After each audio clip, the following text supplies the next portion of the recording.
The Seine River was buried under a thick, suffocating mist that turned the Paris winter into a blur of jagged gray. Yurang stood on the slick cobblestones, the biting wind cutting through the damp air. He shifted his weight, pressing his heels into the uneven ground, but the cold seemed to seep right through the stone. He pulled his watch from his pocket, the metal freezing against his palm. The numbers on the dial blurred, refusing to hold their focus. He snapped the casing shut and shoved it back into his pocket. His pulse thrummed against his throat, steady and rhythmic, yet entirely at odds with the stillness of the night. He turned his head toward the dark, narrow alley near the Louvre.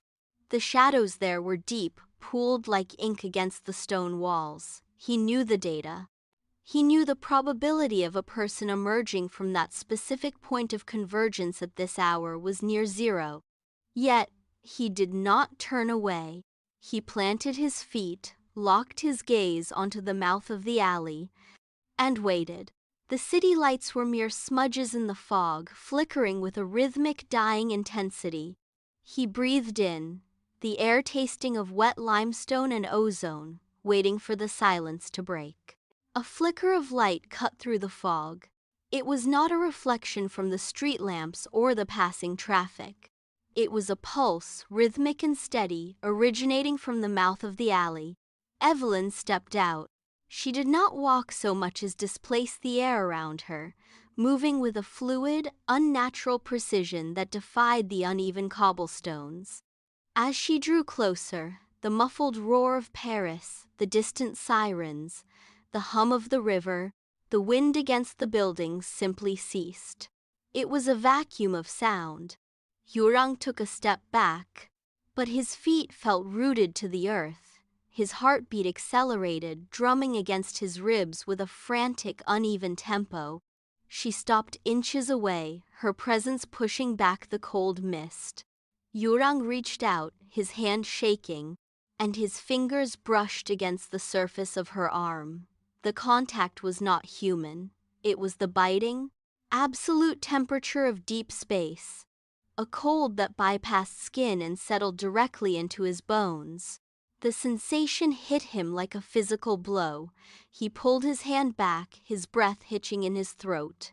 The rigid structures of his mind, the careful rows of data and predictable variables, splintered under the weight of this impossible reality. He stood shivering, staring at her, trapped between the man he was and the terror he now felt. Yurang gripped the edge of his coat, knuckles white, trying to force his mind back into familiar patterns. He scanned her presence, searching for a signature, a frequency, anything that could be quantified.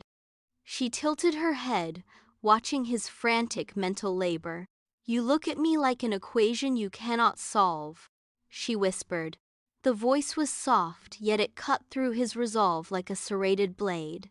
He pulled his coat tighter, his shoulders hunched against the sudden, sharp reality of his own helplessness. "Because you do not exist in any variable I know," he replied, his voice cracking. He tried to calculate a response, but every theorem he had spent years perfecting evaporated. She laughed.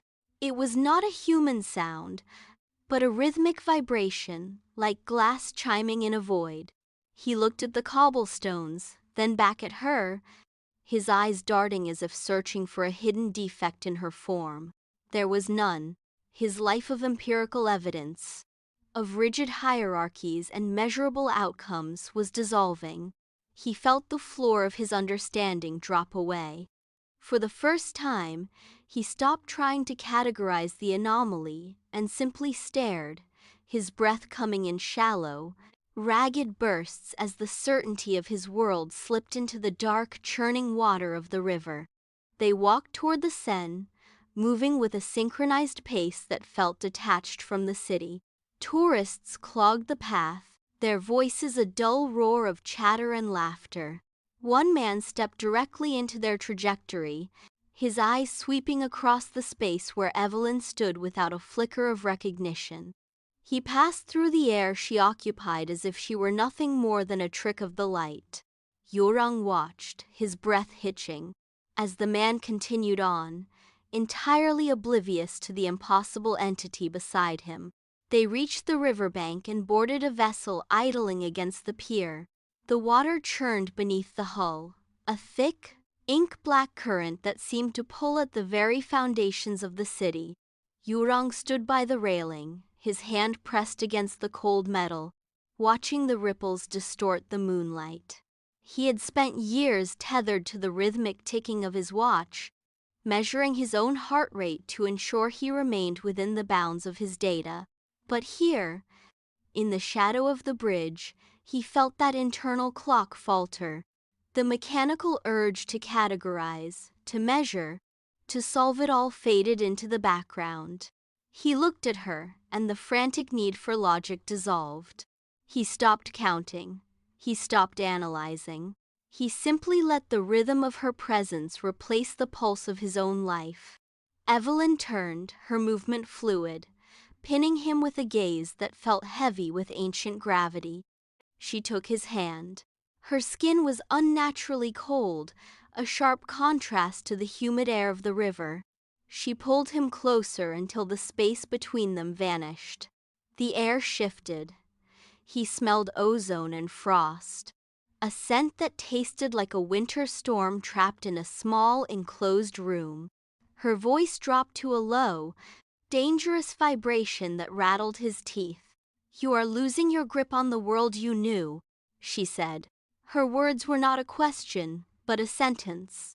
Yurang looked past her toward the city. The lights of Paris, once steady and predictable, began to waver. They flickered like dying stars, pulsing in and out of existence. Each blink of the street lamps stripped away another layer of his certainty. He tried to focus, to find the logic in the oscillation, but the math failed him. The city was dissolving. The fixed points of his map were becoming fluid, shifting under the weight of her proximity. He felt the ground beneath his boots vibrate, losing its solidity. He was no longer looking at a city. He was looking at a sequence of light that was slowly being extinguished. The flickering lights intensified, casting long, erratic shadows that seemed to reach for him. Yurang blinked, and for a fraction of a second, the river vanished. He was back at his desk. The room was sterile, illuminated by the steady hum of a computer monitor. Stacks of research papers were neatly aligned, the data crisp and absolute. He felt the familiar weight of his own logic, the cold, comforting structure of a life defined by measurable variables. It was safe. It was predictable. It was a ghost of a life he had once fought to build. He reached out to touch the desk, but his hand passed through the wood like smoke. The image shattered. He was back on the deck, the cold wind biting against his skin. The silence of the river returned, heavy and absolute. He looked at the reflection of the city in the black water, seeing the faint, distorted outlines of his old office dissolving into the current. The pull of that life was still there, a dull ache in his chest, but he turned his back on it. He did not want the safety of the desk. He did not want the comfort of the data. He stepped away from the railing, leaving the ghost of his former self to sink into the dark water. He chose the void. He chose the unknown. The transition was seamless, stepping from the riverbank directly into the infinite corridors of Versailles. The hall stretched out, an endless geometry of golden glass. Thousands of mirrors lined the walls, trapping their movement in a repeating, recursive loop. Yurang stopped in the center. He looked into the glass and saw himself. But the reflection was wrong. It was hollow, the eyes vacant, the posture slumped under an invisible, crushing weight. He turned his head, but the reflection in the mirror remained fixed, staring back with an expression of absolute, terrifying obsession.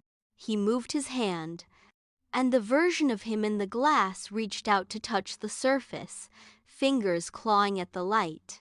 He was no longer a singular entity. He was a fractured sequence of echoes, multiplied across 1,000 planes of existence. Evelyn stood beside him, her presence barely a ripple in the silvered glass, yet she occupied every frame. He saw himself reflected as a shell, his logic stripped away, his history erased, replaced by the crushing gravity of her proximity.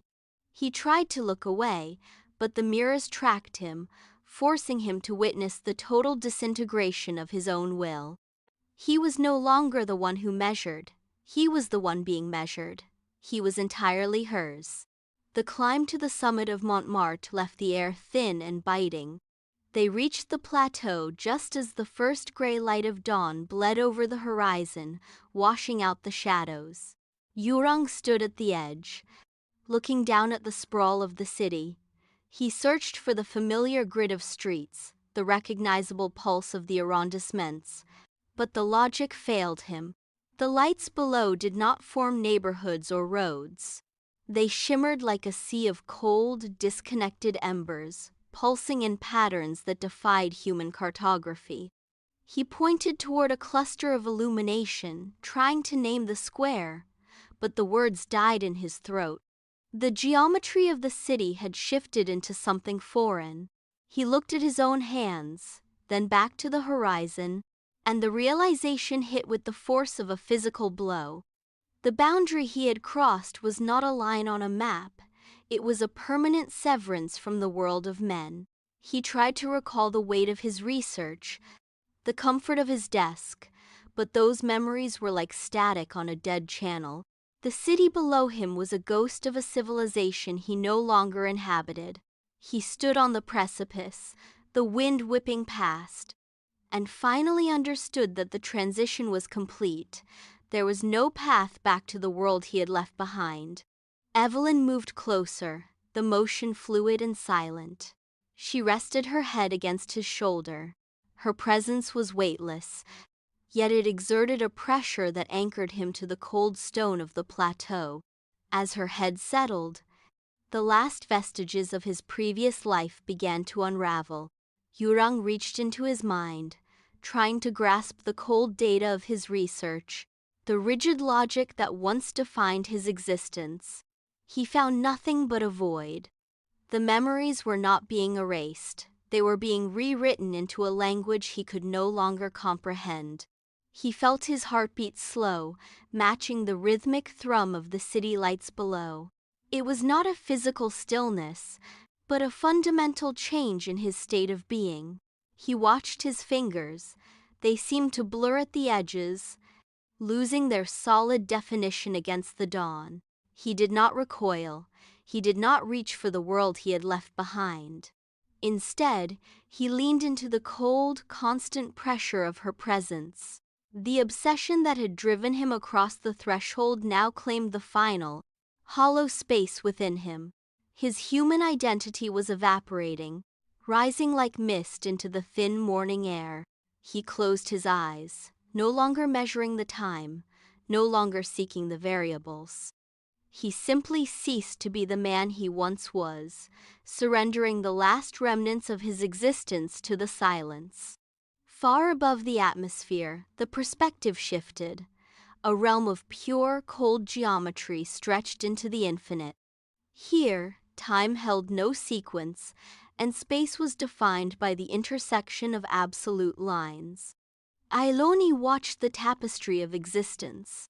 At the very edge of the observed sector, the blue ripples of a singular life began to fade.